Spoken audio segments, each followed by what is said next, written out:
First Lady Lisa Marcos, TV executive, may inilulutong proyekto.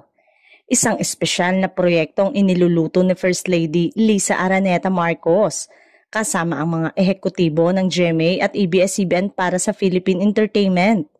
Sa social media account ng First Lady kamakailan, kinilala nito ang talento dala ng mga artista sa bansa.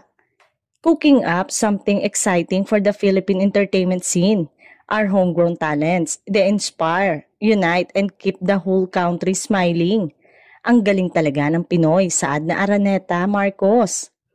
Ang pagpupulong para sa proyekto ay dinaluhan ni GMA Senior Vice President Attorney Annette Gozon Valdez, Sparkle First Vice President and Head Miss Joy Marcelo, ABS-CBN President and CEO Mr. Carlo Katigbak at ABS-CBN COO Miss Cory Vidanes. Hindi rin lingid sa kaalaman ng publiko ang pagsuporta ng First Lady sa film industry ng bansa.